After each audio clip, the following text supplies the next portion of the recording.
इसका मुख्तसर खुलासा सुन लेते हैं जो हम तरावी में सुनते हैं। कोशिश होगी कि हम पूरे 30 पारों का खुलासा सुन सके।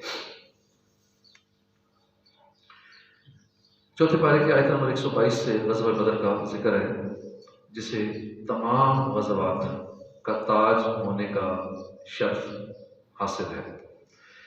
इस ग़ज़वे के शुरका ने जहाँ खुद जुर्रत और बहादुरी की अनोखी मिसालें कायम की, वहीं उन्होंने अल्लाह की कुदरत और गैबी मदद के मज़ाहिर अपनी आंखों से देखे। मुसलमानों की तादाद बहुत थोड़ी थी, असला भी ना होने के बराबर था। ऐसे नाजुक हालात में परवरदिगार ने 3000 फरिश्ते उनकी मदद के लिए उतारे और नुसरत गैबी से उन्हें नवाजा। और ये भी फरमा दिया कि मुजाहिदीन की मदद के लिए फरिश्तों का नुज़ूल बस मोमिनों के इत्मीनान कल्ब और दिल जमी के लिए था, वरना असल मदद तो अल्लाह खुद ही फरमाने वाला है। इस ग़ज़वा से दो बड़े सबक मुसलमानों को हासिल हुए कि जंग में फ़तह सिर्फ असले की कसरत और अफरादी क़ुव्वत की बिना पर हासिल नहीं हो सकती, बल्कि इसकी बुनियाद शर्त ईमान और यकीन है और इत्तिबा और इस्तिक़ामत है। जब तक मुसलमान हक पर साबित कदम रहेंगे और अल्लाह की रस्सी मजबूती से पकड़े रहेंगे, उन्हें अल्लाह की मदद हासिल होती रहेगी, हमेशा गालिब रहेंगे। आयत नंबर 130 में एक बार फिर सूद की ममानत का हुक्म नाजिल हुआ।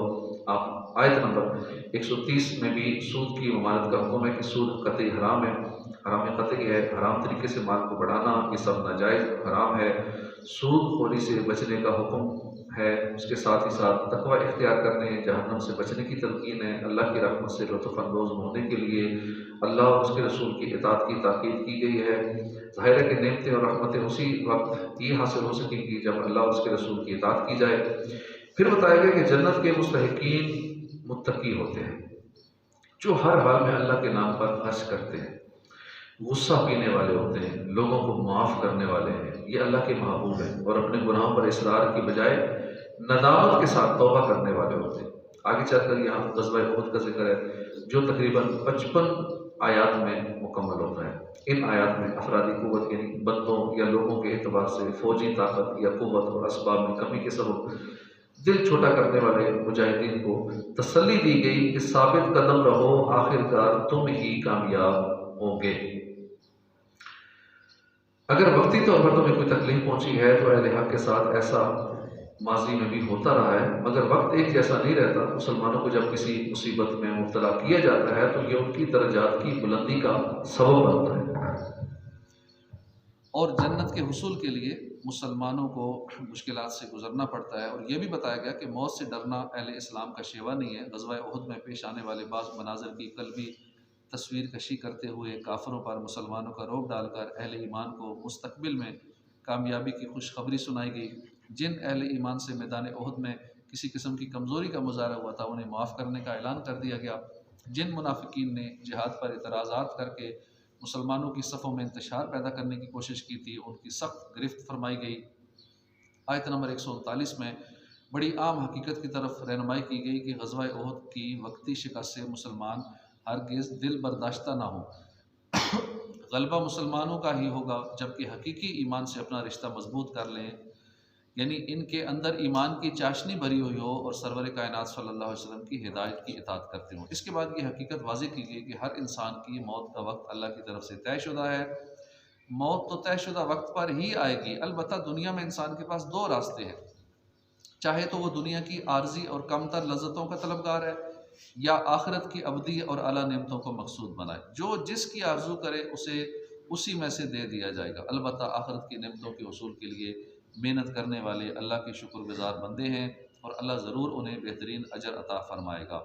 इसके बाद एक ग़ज़वे का तज़किरा है जो ग़ज़वा उहद के फ़ौरन बाद पेश आया। कुफ़ार ने दोबारा हमला आवर होने का फ़ैसला किया तो हुज़ूर ने इन मुजाहिदीन से, जो ज़ख्मों से चूर थे, थके हुए थे, हुक्म इरशाद फरमाया कि वो काफिरों का ताक़ुब करें और उनके ताक़ुब में निकलें। तो काफिरों ने फ़रार इख्तियार करने में ही आफ़ियत जानी और फ़रार हो गए। और मुसलमानों को इस मकाम पर लगने वाले तिजारती बाज़ार में ख़रीदो फ़रोख्त से इतना मुनाफा हुआ कि उहद की परेशानी और नुकसान का इसमें तदारुक हो गया।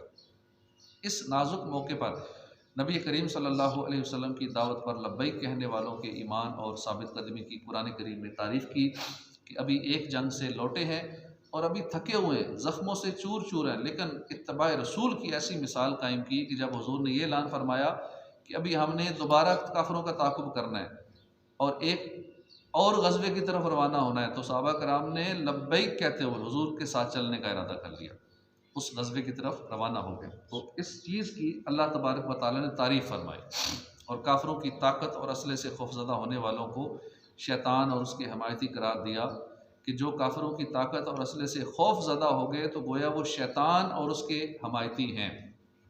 काफ़िरों की कामयाबी से मुतासिर होने वालों को बताया गया कि ये अल्लाह की तरफ से मोहलत है, उनके लिए ज़िल्लत का अज़ाब तैयार है। अहले अक़ल और समझदार लोगों को अल्लाह की मखलूक़ात, आसमान और ज़मीन और दिन रात में गौर व फ़िक्र की दावत दी गई। अल्लाह के नेक बंदों की 5 दुआओं का तज़किरा मौजूद है जिन्हें शर्फ़ कबूलियत हासिल है। मर्द और औरत की तख्लीक़ और उनकी ज़िम्मेदारियों में इख्तलाफ के बावजूद उन्हें अजर सवाब में बराबरी, मुसावात की खुशखबरी सुनाई गई कि अगरचे मर्द औरतों के अंदर तख्लीक़ के अतबार से, ज़िम्मेदारियों के अतबार से फ़र्क है, लेकिन अजर व सवाब के अतबार से कई मामलात में बराबरी है।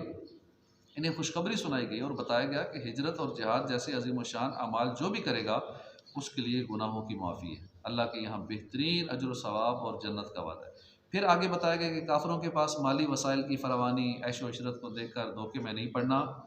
ये आर्जी और मामूली फ़वायद हैं। जैसे हमारे यहाँ भी किसी की नेमत को देख कर ना दिल में एक हसरत होने लगती है कि इसके पास बहुत कुछ है, मेरे पास कुछ भी नहीं है।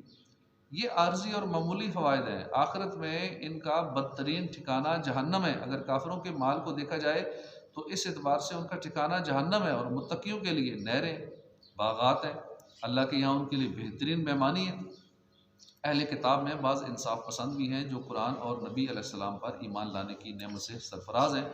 इनका तज़किरा मौजूद है। इसके बाद सूरत के आखिरी आयत में अहले ईमान की उखरवी फ़लाह यानी कामयाबी और तरक्की के हसूल के लिए 4 हिदायत दी गई। अल्लाह की राह में इस्तिक़ामत के साथ कायम रहो, सब्र और इस्तिक़ामत में कुफ़ार से बाजी ले जाओ, आपस में मरबूत रहो, नज़्म व ज़ब्त की पाबंदी करते रहो, अल्लाह की नाफरमानी के हर अमल से बचो। यहाँ पर सूरह आल इमरान ख़त्म होती है। इसके बाद सूरह निसा का बयान है। सूरह निसा मदीना मुनव्वरा में नाज़िल हुई। अरबी में औरतों को निसा कहते हैं। इसमें चूँकि औरतों से मुतल्लिक़ बकसरत अहकाम हैं, जिस वजह से इसको सूरह निसा कहते हैं। ये सूरत बड़ी अहम है और बड़ी दूर अंदेश इस्तिलाहात पर मुश्तमिल है, जिन्हें अगर दीन इस्लाम का तुराए इम्तियाज़ कहा जाए तो क़तन मुबालगा नहीं होगा। इस सूरत में सबसे पहले सबसे ज़्यादा तवज्जो घरेलू ज़िंदगी को खुशगवार बनाने पर दी गई है कि अपने घर की ज़िंदगी को हम कैसे खुशियों भरा बना सकते हैं, खुशगवार बना सकते हैं। मुआशरती और कौमी मसाइल के साथ साथ जो तशरीई मसाइल हैं, हिजरत और जिहाद पर काफ़ी कलाम है। गैर मुस्लिम कौमों के साथ ताल्लुकात की नौइयत का बयान है। मीरास के तफसीली अहकाम हैं। अकायद पर गुफ्तगू की गई है। मुनाफिकीन का तज़किरा है। यहूद व नसारा के मकर व फ़रेब का बयान है। तो ये मीरास के हवाले से भी हमें चीज़ें सीखनी चाहिए। अब एक मसला है कि जो लोग अपने बच्चे किसी को करीबी भाई बहन को या किसी को देते हैं, ले पालक जिसे कहते हैं, अपना बच्चा दे दिया, ठीक है, शरन तो दे दिया, लेकिन कानूनी तौर पर वो नहीं करते ये सिलसिला।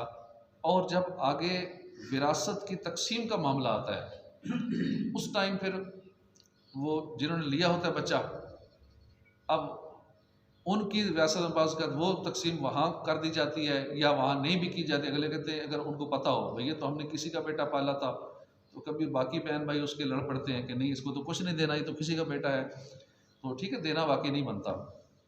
और अगर पता ना हो तो फिर वो बराबर उसको भी देते हैं, हालांकि वो तो बराबर लेने का हकदार ही नहीं है। वो हकदार है अपने हकीकी वालिदैन से लेने का, हकीकी वालिद की जो विरासत है। लेकिन हकीकी जो होते हैं बस का उनको पता नहीं होता, बड़े बहन भाइयों को कि हमारा ये भाई जो था, छोटों को कि बड़ा भाई जो था या फलां था, ये हमारे वालिदैन ने किसी को दे दिया था, बचपन ही में दे दिया था।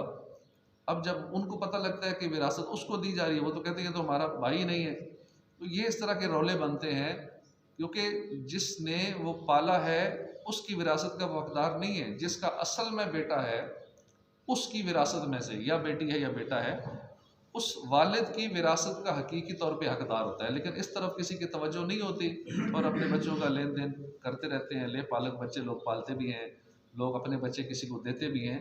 शरई मामलात के हवाले से शरई रहनुमाई नहीं ली जाती और फिर गुनहगार होते हैं। तकवा इख्तियार करने की तलकीन के साथ सूरत की इब्तदा की गई है। अल्लाह की कुदरत का बयान है। फिर यतीमों की कफ़ालत है, उनके अमाल की दयानतदारी के साथ हिफाजत का हुक्म दिया गया। 4 तक बीवियाँ रखने की इजाज़त और इनमें अदल व इंसाफ कायम रखने का बयान है। मेहर की अदायगी दिल की तंगी के साथ ना हो। लोग बड़ी मुश्किल से, मेहर की रकम थोड़ी ज़्यादा हो, 10-12 हज़ार ही बड़ी मुश्किल से निकाल रहे होते हैं। दिल नहीं कर रहा तो कहते मजबूरी है, लोगों के सामने देनी पड़ेगी। खुश दिली से देना चाहिए मेहर, कम हो ज़्यादा हो जितना भी हो, खुश होकर देना चाहिए, दिल की तंगी के साथ नहीं देना चाहिए। ख़वातीन चाहें तो अपना माफ़ करा सकती हैं मेहर, ज़बरदस्ती माफ़ नहीं करवाना चाहिए। मुआशरे में नासमझ अफराद की निगहदाश्त किस तरह की जाए और उनकी माली सरपरस्ती किस तरह की जाए, इसका हुक्म दिया गया। फिर विरासत के मौजू पर तफसीली गुफ्तगू है। तमाम वारिसीन के हिस्सों को तकरीबन मुतय्यन करके बताया गया कि वारिसों के इस्तेहकाक को अल्लाह ताला तुमसे बेहतर जानता है। विरासत की तकसीम से पहले मैयत के कर्ज़ की अदायगी और वसीयत पर अमल दरामद की तलकीन है। मज़कूरा आयात में अहकामात खुदाबंदी को हुदूदुल्लाह करार दिया गया और कहा गया कि जो इन हुदूद की पासदारी करेगा वो हमेशा हमेशा की जन्नत का हकदार होगा, और इसके बरक्स जो इन हुदूद को तोड़ेगा जहन्नम के ज़िल्लत आमेज़ अजाब से दो चार होगा। फिर विरासत के मौजू पर तफसीली गुफ्तगू है और तमाम वारिसीन के हुसूल हिस्सों को तकरीबन मुतय्यन कर दिया गया, इसका इतना हिस्सा बनता है, फ़लाँ का इतना बनता है। आजकल लोग इसमें भी इतराज़ करते हैं कि औरतों का इतना क्यों नहीं है, मर्दों का इतना क्यों है, मर्दों का भी औरतों का बराबर होना चाहिए। भाई अल्लाह और उसके रसूल ने जो कानून बना दिए उस कानून के मुताबिक चलें। कई बिल्कुल ही नहीं देते बहनों को, कहते हैं ठीक उसने माफ़ कर दिया। भाई पहले उसके नाम कर दो, उसके हवाले कर दो चीज़, अब वो जिसे चाहे मर्जी दे, आप ही को लौटा दे, किसी और को दे दे। लेकिन पहले कहते नहीं वो बहनें लेती नहीं है, भाई ना ले तो भी उसके नाम करानी है, तब भी उसको देना ज़रूरी है बहनों का जो हिस्सा बनता है। और ये कहना कि नहीं कम बनता है, आधा आधा होना चाहिए, ये भी दुरुस्त नहीं है, और बिल्कुल ना देना ये भी दुरुस्त नहीं है। जो शरीयत ने मुकर्रर किया है वो देना चाहिए, नहीं देती फिर भी उनको दे। विरासत की तकसीम से पहले मैयत के कर्ज की अदायगी और वसीयत पर अमल दरामद की तलकीन है। मज़कूरा आयात में अहकाम खुदाबंदी को हुदूदुल्लाह करार दिया गया और जो इसकी पासदारी करेगा वो जन्नती है, जिसको उल्ट करेगा उसको अजाब होगा। आयत नंबर 16 और 17 में अल्लाह ने कबूलियत तौबा का उसूली तरीका बयान किया। जो उसूल है वो बयान फरमाया कि जिन लोगों से गुनाह सरज़द हो जाए और वो गलती का एहसास होने पर जल्दी तौबा कर लें तो उनकी तौबा की कबूलियत अल्लाह के ज़िम्मा करम पर है। सच्ची तौबा की शराइत ये हैं, गुनाह पर नदामत, गुनाह को अमलन तर्क कर दे, आइंदा गुनाह ना करने का अहद किया जाए।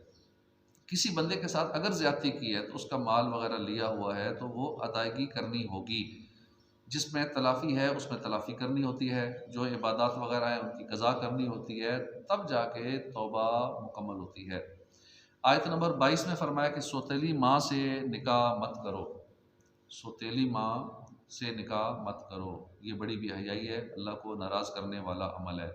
फिर चौथे पारे की आयत नंबर 12 ऐसी ख़वातीन का ज़िक्र है जो अबदी तौर पर महरम है, यानी किसी सूरत में इनसे निकाह नहीं हो सकता, और 2 ऐसी औरतों का ज़िक्र है जो आर्जी महरम है, यानी एक वक्त तक उनसे निकाह नहीं हो सकता था, अब अगर वो मामला ख़त्म हो जाए तो अब उनसे निकाह हो सकता है। जो अबदी महरम है जिनसे कभी भी निकाह नहीं हो सकता उनमें है माँ, बेटी, बहन, फूफी, खाला, भतीजी, बांजी, रज़ाई माँ, रज़ाई बहन, सास, सौतेली बेटी उस वक्त के उसके वालदा से ताल्लुक़ कायम किया जा चुका हो, और बहू, इन सब औरतों से निकाह हमेशा हमेशा के लिए हराम है। 2 आर्जी महरम, पहली तो बीवी की बहन, ये आर्जी महरम है, बीवी के होते हुए बीवी की बहन से शादी नहीं कर सकते, ये आर्जी महरम है।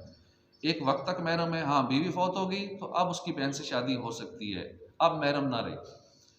2 बहनों को एक वक्त में जमा नहीं किया जा सकता, ये हराम है।